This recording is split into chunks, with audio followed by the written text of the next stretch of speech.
Student, hope all of you are fine. उम्मीद है आप लॉकडाउन का अच्छे से पालन कर रहे होंगे, परंतु इसके साथ साथ हमें पढ़ाई पर भी ध्यान देना है। इसलिए हमारा ये टॉपिक जो कि पिछली वीडियो में रह गया था, हम उसे कंप्लीट करते हैं। ये आपकी बुक का बहुत इंपॉर्टेंट टॉपिक है और ये जो सेकंड यूनिट है ये 6 मार्क्स की आती है हमारे एग्ज़ाम में, इसलिए इसे अच्छे से पढ़िएगा और इनको याद भी करिएगा। हमने पिछली वीडियो में आपको बताया था हेनरी फ्योल के प्रिंसिपल्स के बारे में। हेनरी फ्योल हैं, वो फ्रांस के रहने वाले थे और उन्होंने अपने 14 प्रिंसिपल दिए थे, जिनमें से 8 हमने पिछली वीडियो में कर लिए थे। अब हमारी नेक्स्ट प्रिंसिपल जो है हमारा वो 9th प्रिंसिपल है, जिसका नाम है सोपान श्रृंखला। नाम क्या है? सोपान श्रृंखला। ये कह रहे हैं इस सिद्धांत को उसने 5 पॉइंट्स में डिस्क्राइब किया गया है। तो सबसे पहले फर्स्ट वन सोपान श्रृंखला का इसका अभिप्राय एक औपचारिक अधिकार रेखा से है, जो उच्चतम अधिकारी से निम्नतम अधीनस्थ तक एक सीधी रेखा के रूप में चलती है, जैसे कि इस पिक्चर में डिस्क्राइब किया गया है। A, B, C, D, E, F, G। ये A जो है वो सीनियर अधिकारी है, ये उसके क्या है? जूनियर अधिकारी। ये एक अधिकार रेखा के रूप में चलती है। नंबर 2 पॉइंट देखिए, फ्योल का विचार इस श्रृंखला का सख्ती से पालन किया जाना चाहिए। फ्योल कहते हैं जो अधिकारी और जूनियर्स की जो अधिकार रेखा बनाई गई है उसका सख्ती से पालन किया जाना चाहिए। अगर ए ऑर्डर देगा तो किसको देगा? बी को देगा। बी किसको देगा? सी को। सी किसे देगा? डी को। डी ऑर्डर देगा किसको देगा? ई को। ई किसको देगा? एफ। अगर यहाँ पर एफ को कोई इंक्वायरी करनी है तो वो ई से ही कर सकता है, डायरेक्ट बी या सी से वो कभी भी बात नहीं कर सकता। उन्होंने कहा है कि प्रत्येक संदेशवान ऊपर से नीचे व नीचे से ऊपर एक सीधी रेखा में चलना चाहिए। ऑर्डर ऐसे जाएंगे और रिपोर्ट ऐसे जाएंगी। जूनियर जी एफ को करेगा, एफ ई को रिपोर्ट करेगा। यहाँ मुख्य शर्त है कि संदेशवान के दौरान सोपान श्रृंखला की किसी भी कड़ी या पद को अनदेखा नहीं किया जाएगा, यानी कि ई कभी भी डायरेक्ट सी से बात नहीं कर सकता। ई को हमेशा पहले डी से कांटेक्ट करना होगा, फिर ही डी सी से उसकी बात कराएगा। यहाँ पर किसी भी लेवल पर हम स्टेप का उल्लंघन नहीं कर सकते। जहाँ तक फ्योल की सीडी की बात है, फ्योल ने इस सिद्धांत को एक सीडी या दोहरी श्रृंखला द्वारा भी स्पष्ट किया है। उन्होंने यहाँ पर चित्र दर्शाया गया है। यहाँ पर वो कह रहे हैं कि जो एफ है, आप जैसे कि देख रहे हैं, एफ जो है वो पी से समतल संपर्क गैंग प्लंक नाम दिया गया है। ये अपना लेवल है, ये जिस लेवल पर है उसी लेवल पर ये है। एफ कर्मचारी पी से संपर्क स्थापित करता है। सोपान श्रृंखला में एफ को पहले ई डी सी बी के माध्यम से ए तक पहुंचना होगा, फिर एल एम एन ओ इस संपर्क स्थापित करते हुए पी से पहुंचना होगा। यानी पहले वो यहाँ से आएगा यहाँ, फिर वो यहाँ तक जाएगा। लेकिन आपातकालीन परिस्थितियों में वो एक दूसरे से संपर्क अपने लेवल पर इस तरह से कर सकते हैं, केवल आपातकालीन परिस्थिति में, इमरजेंसी के टाइम। लेकिन उसके लिए भी इन दोनों को अपने नियर बाई जो बॉस होंगे उन्हें तो इन्फॉर्म अवश्य ही करना होगा, अदरवाइज वो इस तरह से एक दूसरे से डील नहीं कर सकते। केवल इमरजेंसी के टाइम ही ऐसा वो कर सकते हैं।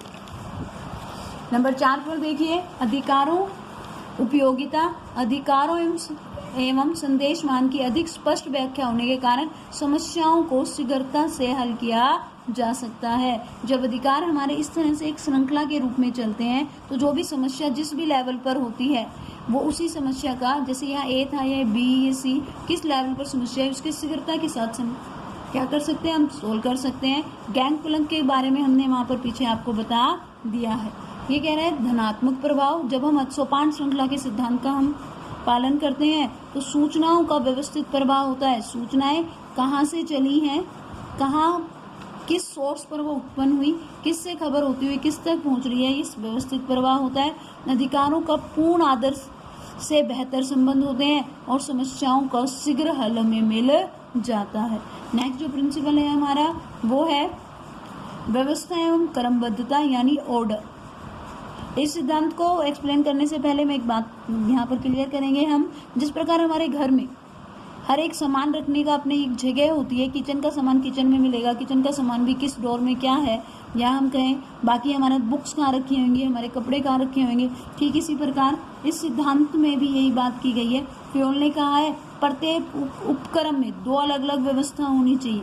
एक भौतिक साधनों के लिए भौतिक व्यवस्था और मानवीय संसाधन, किसके लिए? सामाजिक व्यवस्था। एक संस्था में दो प्रकार के साधन होते हैं, एक होते हैं भौतिक संसाधन जिसमें हमारे लैपटॉप, हमारे कंप्यूटर, टेबल्स वगैरह आ जाती हैं, एक होते हैं हमारे मानवीय संसाधन, ह्यूमन बीइंग के। तो कह रहे भौतिक संसाधनों के लिए कैसी व्यवस्था होनी चाहिए? भौतिक व्यवस्था होनी चाहिए। मानवीय संसाधनों के लिए कैसी व्यवस्था होनी चाहिए? सामाजिक व्यवस्था। जिस प्रकार हमारे घर में प्रत्येक चीज़ के लिए या प्रत्येक सामान के लिए अपनी अपनी एक प्रॉपर जगह होती है, इसी प्रकार एक व्यवसाय में भी भौतिक साधनों और मानवीय संसाधनों के लिए एक अलग जगह होनी चाहिए। भौतिक साधनों को व्यवस्थित करने का अर्थ है कि हर वस्तु के लिए एक उचित स्थान होना चाहिए और हर वस्तु अपने उचित स्थान पर होनी भी चाहिए। और इसी प्रकार हर व्यक्ति के लिए भी एक स्थान होना चाहिए और हर व्यक्ति अपने निश्चित स्थान पर होना चाहिए। जिस प्रकार हम बैंक में जाते हैं तो बैंक का मैनेजर का जो रूम होता है वो क्लियर होता है, कहाँ मैनेजर मिलेगा, तो वो मैनेजर के लिए क्या कर रखी है? सामाजिक व्यवस्था है कि मैनेजर उस रूम में उस जगह पर हमें मिलेगा। इसीलिए ठीक इसी प्रकार हर व्यक्ति के लिए एक स्थान होना चाहिए। केवल स्थान निर्धारित करने से काम नहीं मिलेगा, बल्कि उस टाइम पीरियड में मैनेजर अगर हमें रूम में नहीं मिलेगा तो क्या काम होगा? नहीं होगा। इसलिए हर व्यक्ति को अपने निश्चित स्थान पर भी होना चाहिए। यहाँ पर हमारा उदाहरण दिया गया है, कारखाने में काम करने वाले प्रत्येक कर्मचारी को ये पता होना चाहिए आवश्यकता पड़ने पर औजार कहाँ उपलब्ध होंगे, यानी औजारों का लिए एक भौतिक स्थान होना चाहिए, फिक्स होना चाहिए, वो जगह कहाँ मिलेगी। इसी प्रकार उन्हें पता होना चाहिए कि सुपरवाइजर जरूरत पड़ने पर किस टाइम कहाँ पर अवेलेबल होगा। इसी को व्यवस्था एवं क्रमबद्धता के सिद्धांत के नाम से जाना जाता है। जब इस तरह भौतिक संसाधनों मानव शक्ति का प्रभावपूर्ण उपयोग होगा, आवश्यकता पड़ने पर संसाधनों को खोजने में समय की बर्बादी नहीं होगी और बेहतर अनुसंधान होगा। अगर इस सिद्धांत का पालन नहीं किया जाएगा तो धनात्मक प्रभाव हमारे अवहेलनात्मक प्रभाव में बदल जाएंगे। नेक्स्ट जो हमारा प्रिंसिपल है वो समता, इक्विटी। यह सिद्धांत बताता है कि प्रबंधकों को, जैसा कि नाम से ही क्लियर है, यहाँ पर समता मतलब इक्विटी, एक जैसा व्यवहार करना, न्याय तथा उदारता का परिचय देना अपने जूनियर के साथ बिहेव करते समय, जिसके कारण अगर हम उनके साथ न्याय व उदारता का बिहेव करेंगे तो कर्मचारियों के मन में कार्य के प्रति क्या होगा? समर्पण और संस्था के प्रति अपनेपन की भावना का संचार होगा। फ्योल ने इस सिद्धांत को आगे एक्सप्लेन करते हुए कहा है, यदि एक संस्था में एक कर्मचारी बहुत अच्छा कार्य कर रहा है और दूसरा कामचोर प्रवृत्ति का है तो दोनों के साथ एक जैसा व्यवहार ना कर हमें कामचोर जो काम में देरी कर रहा है या काम को टाल रहा है उसके प्रति सख्त रवैया अपनाना चाहिए। अगर ऐसा किया जाएगा तो हमें धनात्मक प्रभाव मिलेंगे, क्योंकि जो काम कर रहा है उसे हम शाबाशी देंगे, जो नहीं कर रहा हम उसे सख्त रवैया अपनाएंगे तो कर्मचारी संतुष्ट होगा, संगठन के प्रति समर्पण भावना में वृद्धि होगी, एक जैसा व्यवहार और न्याय का तरीका जो हमारा सबके लिए एक जैसे सिद्धांत होंगे। हमारे कुशल कर्मचारी अपनी कार्य कुशलता को और बढ़ाने का प्रयास करेंगे और अकुशल कर्मचारी कुशलता प्राप्ति का प्रयास करते हैं। नेक्स्ट जो पॉइंट है हमारा वो है कर्मचारियों में स्थायित्व। कर्मचारियों में स्थायित्व कह रहा है प्रबंध की दृष्टि से कर्मचारियों का दिन प्रतिदिन बदलना, यानी काम छोड़कर चले जाना। हर रोज जब एक संस्था जब न्यूज़पेपर में हम रोज एक ही संस्था का नाम देखते हैं, उसे एम्प्लॉय चाहिए, बार बार इस संस्था के एम्प्लॉय उस काम को छोड़कर जा रहे हैं, तो हमारे मन में उस संस्था के प्रति क्या धारणा बनेगी? या तो बॉस अच्छा नहीं है, या वो सैलरी अच्छी नहीं देते, या वहाँ पर काम करने का वातावरण जो वहाँ का एनवायरनमेंट है वो अच्छा नहीं। इसलिए इन्होंने इस सिद्धांत पर बल दिया है कि अगर हमारे पास जो कर्मचारी काम कर रहे हैं वो टिक कर लंबे टाइम तक हमारे पास रुक कर काम करेंगे, अगर वो टिक कर काम करेंगे, रुक कर हमारे पास करेंगे तो संस्था की साख में वृद्धि होगी। लेकिन अब क्वेश्चन ये उठता है वो कब, क्यों हमारे पास स्थायित्व के साथ एक लंबे टाइम तक रुक कर काम करेंगे? वो तब ऐसा करेंगे जब हम उन्हें कार्य करने का उचित वातावरण प्रदान करेंगे, वो उनके साथ अच्छा व्यवहार करेंगे।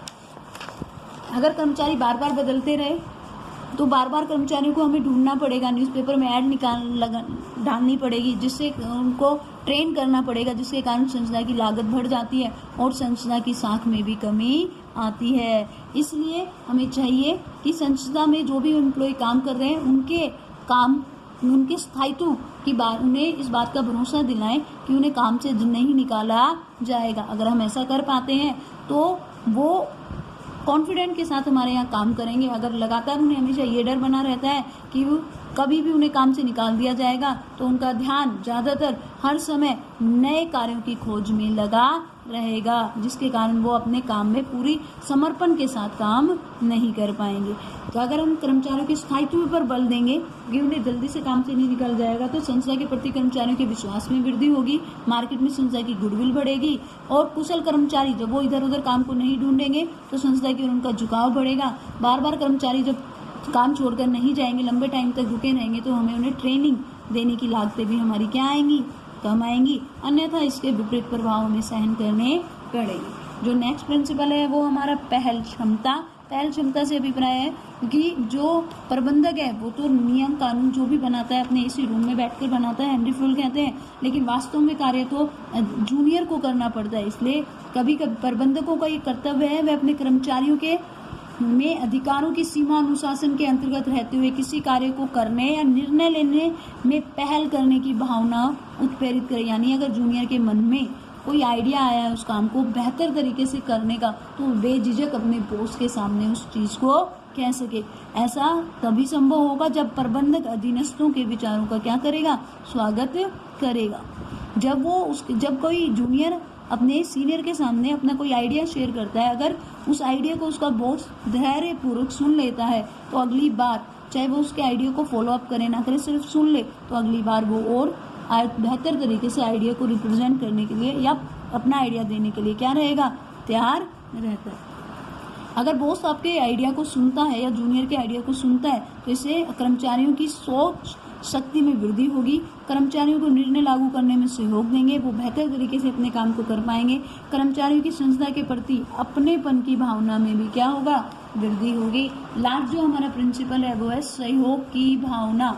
इस सिद्धांत के अनुसार प्रबंधकों को लगातार कर्मचारियों में टीम भावना का विकास का प्रयास करते रहना चाहिए। हाँ, प्रबंधक को चाहिए कि वो ये प्रयास करे कि वो अपने जूनियर्स को या अपने एम्प्लॉय को, अपनी संस्था में काम करने वाले लोगों को एक टीम की भांति अपने साथ लेकर चले। ऐसा करने के लिए प्रबंधकों अधीनस्थों से वार्तालाप के स्थान पर मैं के स्थान पर हम शब्दों का प्रयोग करना चाहिए। उदाहरण के लिए प्रबंधक को अपने अधीनस्थों के सामने हमेशा ये कहना चाहिए, हम यह काम कर लेंगे, हम इस प्रोजेक्ट को पूरा कर लेंगे, हम सब ने मिलकर ये काम किया, ना कि मैं यह काम करूँगा। अगर वो यहाँ पर मैं अपनी ही बात